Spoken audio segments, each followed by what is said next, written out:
Hello，大家好，我係希日。呢條片咧會承接翻上一 part 啦，就繼續講埋咧究竟四部曲咧，即係 IG 變現嘅方法係點樣玩啦。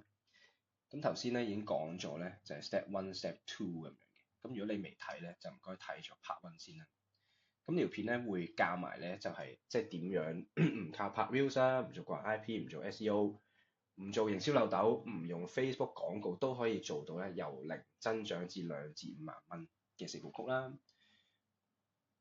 咁我 recap 翻啦，即係第一步咧就係清楚你嘅受眾最低層心理啦，令你定位咧係好吸引嘅，即係睇完之後都想幫襯你咁樣啦。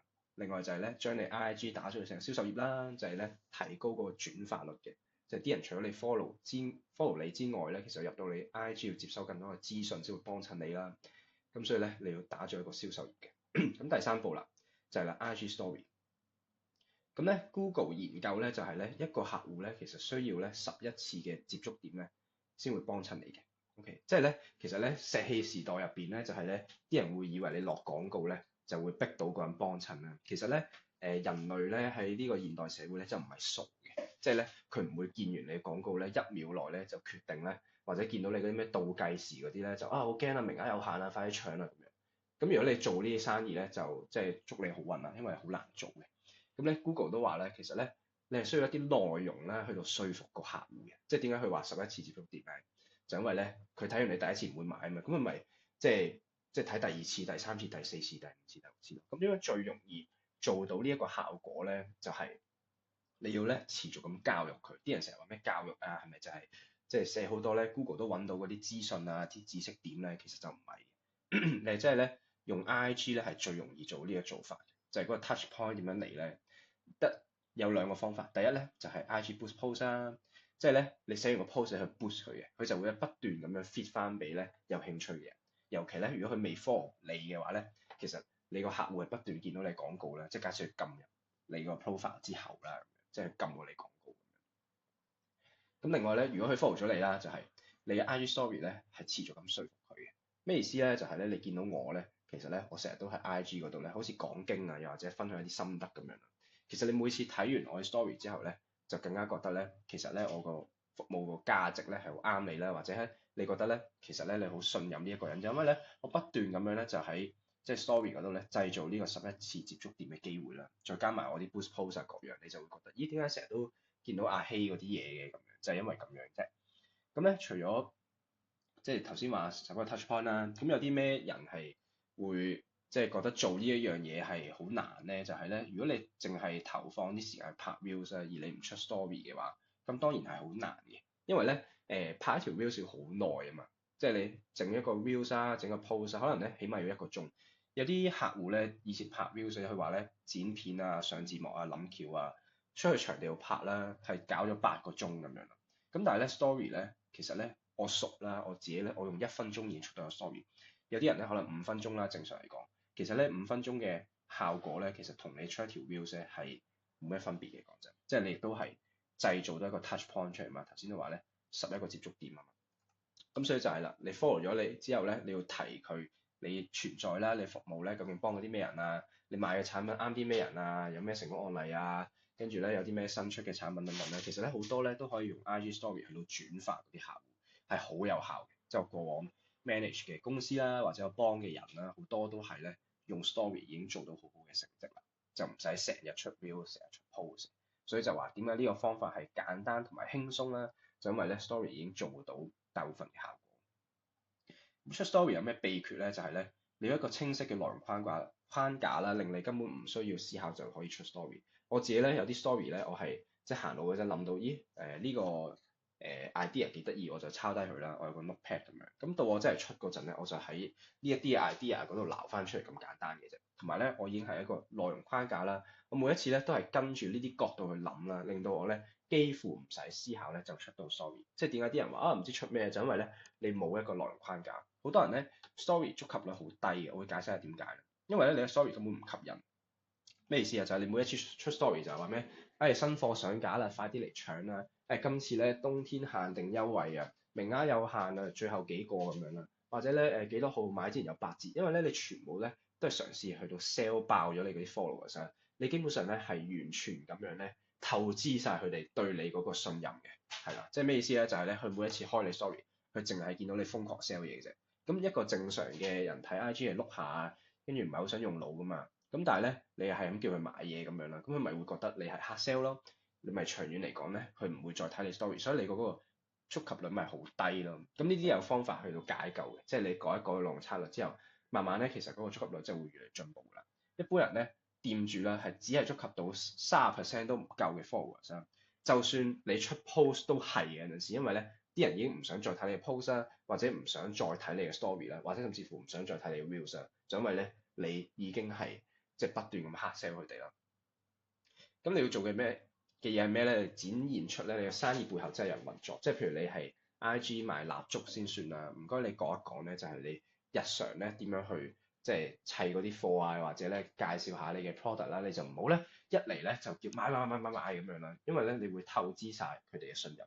咁個成個內容框架咧，我係會即係教我即係合作緊嘅店主啦，咁佢哋咧好多都係跟住內容框架出咧，嗰個成效就會好啦，即係自然就會有生意翻嘅。咁亦都係啦，最誇張啦，試過用一個3日嘅 story 鋪排策略啦。呢一個嘅店主咧，佢本身咧得100零個真 followers 左右啦，即係好多人買翻嚟。呢個即係大家做開生意都知，有啲人會買 followers 啦。咁我唔評論啦。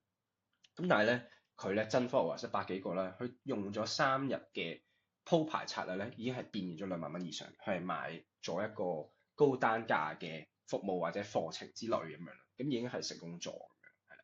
咁你見到我自己咧，都係即係會出下 story 啊，顯示到咧其實我係一個人類嚟嘅，即係唔係一個機械人啦，又或者會分享一啲生活等等。咁呢啲都係有技巧地分享嘅，就唔係亂咁分享嘅，係啦。咁就會令到人咧睇完之後咧覺得啊，你更加可信啦。咁長遠嚟講，可以幫襯你機會就更加大啦。咁有啲人話啊，做 touch point 做接觸點咁樣，即係你要個消費者不斷見到你啊嘛，咁你 send email 咪得咯？呢個就係咧 sales funnel 啦，即係而家都突然間興翻呢一樣嘢，我就評論一下啦。咁其實咧，我個人覺得啦，即係戴晒頭盔，我個人覺得咧，對香港人咧已經失效啦。點解咧？即係好有邏輯嘅，我解釋呢啲嘢嗰陣就係咧，其實咧你 sales funnel 係乜嘢？我教埋大家先啦，就係咧，你有啲流量咧入咗一個叫做 squeeze page 啦，呢個你唔使知咩嚟嘅，即係總之係一個 landing page 或者係一個 sell 你嘢嘅頁面咁樣啦。咁叫你睇條片之前咧，佢叫你入個 email。咁攞你 email 有咩作用咧？就係咧之後咧不斷咁樣去 spam 你嘅，就係咧去將一啲咧所謂好似好有價值嘅內容咧就 fit 去你 inbox 嗰度啦。咁呢個做法咧唔係錯嘅，即係咧其實咧外國都好興啦。但係點解對香港人會失效咧？就係咧香港人太忙啦，香港人唔中意睇 email。即係對我嚟講咧，我係翻工嗰陣先會想睇 email 啦。跟住咧或者咧我 book 咗機票啦，去旅行 check in 啊，我諗你都係嘅，即係你好有共鳴，就係咧酒店提你要準備啊嗰啲啦，咁你就會覺得。頂又要處理呢啲咁嘅臨審嘢啦，就開 email 睇完之後咧，又係即係除咗工作之外，亦都係咧即係個人嘅一啲 task 要做咁樣啦。跟住咧好多時咧，所謂有價值嗰啲咩電子報咧，我係唔會睇嘅。我唔知大家睇唔睇，我自己咧完全唔睇嘅。即係咧嗰啲電子報咧，我係冇時間睇，唔用心睇啦。好多咧係跌晒 junk box，你會發現咧，你訂閱完嗰啲所謂有用嘅 marketing 資訊啊，或者係嗰啲公司嘅宣傳咧，全部咧入晒 junk box，係入唔到你個 inbox。跟住咧，係啦，所以我就話咧，呢一個係上世紀嘅產物嚟嘅，甚至乎而家外國咧，其實嗰套理論都係咧，唔好再依賴呢一套嘢，即係除非你買一啲銷售周期好長嘅產品，即係可能你買一個100萬嘅裝修或者乜鬼服務嗰啲，可能就有啲用啦，或者係室內設計嗰啲啦。咁但係咧，一般人嚟講咧，其實咧，即係你買一個幾百蚊嘅護膚品啊，買一個幾百蚊嘅 session 嘅塔羅，唔通你走去整一個 email sales funnel 咩？大佬理鬼你咩？講真係啊，即係咧唔係話呢套嘢冇用，係即係大部分嘅中小企根本唔需要呢一套嘢。咁我即係最慘係我會覺得太煩啦，咁我就取消訂閱啦，我就斷絕咗同呢樣嘅關係啦。咁你就流失咗個客咯，就係咁簡單。相反咧，你用 IG Story 咧，大部分起碼年輕人啦，其實咧花好多時間睇 IG Story。我諗你都係，你睇呢條片咧，你都係用 IG 嘅常客啦。咁如果你自己都睇 IG Story 嗰陣，你個鋪頭你唔出 IG Story，你咪跌晒啲錢咯。即係好多隱藏嘅你賺到嘅錢咧，potential 你賺到嘅錢咧，你都係冇賺到嘅，就因為咧你流失晒呢啲機會啦。咁咧就唔該唔好花太多時間學呢啲咩銷售漏斗啦，因為唔係每個生意都啱用嘅，即係佢唔可以套用落一啲即係細啲嘅公司，係真係冇咩用嘅，係啦，就唔好花咁多時間學。OK，咁咧 Step 4咧就係咧精準廣告投放啦，就係咧有啲咩常見錯誤，就係好多人咧會俾錢咧坊間買一啲廣告設定嘅服務咧。其實咧我呢度想分享個人心得咧，亦都係咧我個人覺得嘅啫，所有講嘅嘢咧都係咧個人嘅啫，一啲都唔客觀嘅，係啦係啦，即係大家判斷下我講嘅啱唔啱。就係咧其實廣告設定咧唔係重點嚟嘅，內容說服力咧先係。點解咁講咧？因為咧我試過咧，其實我即係當初我唔識 Boost Post 有啲咩複雜設定之前啦，咁我同個 friend 即係寫完嗰啲內容之後 boost 啊，然之後即係有生意，咁就證明咧，跟住廣告設定咧從來都唔係重點，因為我亂咁 set 咧，其實都有生意翻，因為咧我 post 寫得比較好啦，即係客觀啲啦，即係都唔錯咁樣，咁個說服力好強啊，咁個 IG page 都係打造佢成個銷售頁咁樣啦。咁真係強嘅廣告咧，其實咧8蚊咧每日8蚊都有客㗎啦，即係你最低消費 OK 啊，我都係一個即係慳錢嘅人啦有時，咁我都唔想俾太貴嗰啲廣告設定啦咁樣。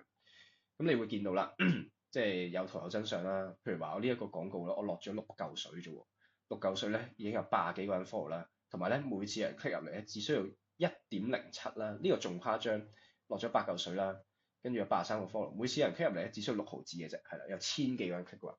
我想帶出啲咩就係廣告好平嘅，係啦，即係落廣告其實係好抵玩嘅。好多人咧完全調轉，覺得啊落廣告我要落20萬 budget 先，跟住就俾啲 agency 幫佢做啦，然之後咧就冇數翻啦。通常都係咁樣嘅，即係太多人咧俾錢買嗰啲服務啦，咁之後話冇效啦，呢個唔係我吹嘅，係有真實揾我幫手嘅人咧，好多都係遇到呢一啲嘅困難嘅。其實廣告設定而家加埋咧，不外乎咧地區、年齡、興趣、性別。點解一開頭 step one 咧，我會話市場有咁緊要，就係因為咧，如果你了解到你嘅客戶啦，你目標客戶係乜水嘅話咧，你只需要喺廣告度 target 到佢，你係 set 翻地區、年齡、興趣、性別，即係我都好熟啦，已經都背咗啦，就咁簡單嘅啫。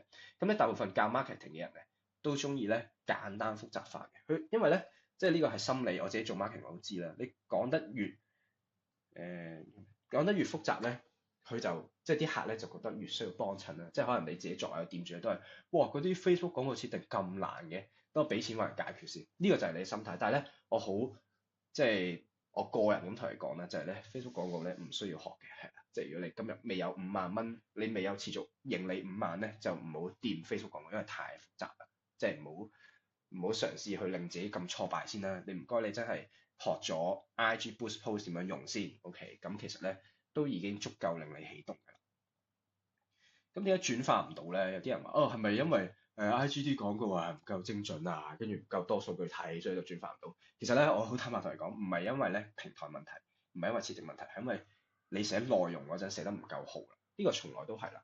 就算俾你用 Facebook，俾你用埋咩 TikTok 啊，啲小紅書啊嗰啲，如果你寫啲廣告係冇說服力嘅話咧，你俾1億個人睇咧，都冇人會幫襯你嘅，即係除非佢撳錯掣嘅啫。係1億個可能有啲人會撳錯掣啦。咁但係咧，你想做嘅嘢咧，就係你用最少嘅錢俾最精準嘅人睇嘛。然之後你個廣告最有說服力，咁佢自然會幫襯你咯。其實成個邏輯係好簡單嘅啫。咁當你仲以為咧，其實你係因為冇用 Facebook 先冇生意啦，即係我好坦白同你講，唔係因為 Facebook，唔係因為 IG 嗰個平台令到你冇生意，係因為咧你個生意定位得唔好啦，或者咧係你嘅內容冇說服力，就係咁簡單嘅啫。點解 IG Boost Post 咁有效，亦都係一路會有效落去？就係咧，如果你睇 Meta 嘅股價咧，即係 Facebook 啦、IG 嗰個母公司咧，不斷咁升緊嘅。佢點樣賺錢咧？佢賺錢嘅方法就係收你錢，幫你落廣告啦。即係你俾8蚊 IG 嘅話咧，佢係咧會撲盡佢嘅全力啦，就係將呢一啲嘅廣告 fit 俾最啱嘅人睇。咁你喺廣告上面賺錢，佢先會賺到你更多錢嘛。因為你第一次落廣告賺錢，咁咪繼續俾廣告落咯。好似我咁樣，我每日都俾緊，即係當然我係嗰啲。即係喺 IG 嘅心目中，我可能係嗰啲低階客戶啦。即係當然我呢一個 case 話，就係嗰啲8蚊一日嗰啲 cheap 精啦。咁但係咧對我嚟講咧，因為 IG 廣告係太有效啦，所以8蚊一日夠晒。我而家啲客人係即係多到咧，我都唔知點樣接啦。有陣時我都諗緊點樣再 streamline 啲呢個服務啦咁樣。咁所以啦，就係咁樣。其實咧 IG 嘅廣告係好有效嘅，佢必須要令你賺錢，佢長遠嘅公司先做得耐啦。咁所以佢唔會玩你嘅，即係你唔好覺得喂8蚊俾咗咩人睇咁樣咧。咁如果你有咁樣嘅煩惱，就因為你嘅內容唔夠精準咯，就係咁簡單嘅啫。咁呢樣嘢可以學嘅，我都明白係好難啦，寫一啲精準嘅內容啦。咁但係我想你學咗第一步就係，你唔好再覺得咧 Facebook 係必須嘅，亦都唔好覺得咧即係嗰啲複雜嘅廣告設定可以救起呢間公司啦。因為你成間公司如果冇生意咧，最根本嘅問題咧就因為定位內容啊，點樣持續咁教育啲人，嗰個 flow 有問題咯，係啦。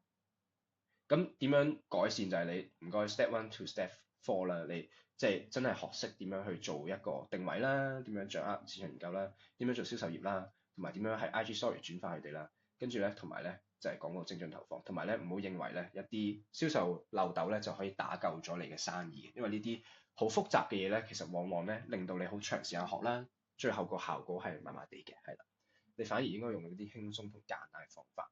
OK，呢個係嗰個 summary 啦。咁到最後咧有一個行動呼籲啦，我都好強調呢一樣嘢，就係咧，如果你想輕鬆咁用 IG 打造2萬至5萬蚊嘅副業咧，唔該你 IG DM info 啦，可以傾下嘅點樣合作啦。咁現時嘅客戶咧已經包括啦，即係呢啲係講緊手頭上嘅客戶啦，健身教練啊、身心靈導師啊、投資理財啊、美容產品代理啊、美容院嘅老闆啦、護膚品嘅店主啦、健康產品啊、課程導師啊，實在咧。即係我講到有啲口乾啦，就未能盡錄嘅，咁所以咧大量嘅成功案例咧都係可以 IG 嗰度睇翻嘅。咁係咁多先，記得訂閱啦，嚟緊亦都係會有更多有價值嘅影片去分享一啲我個人嘅心得嘅。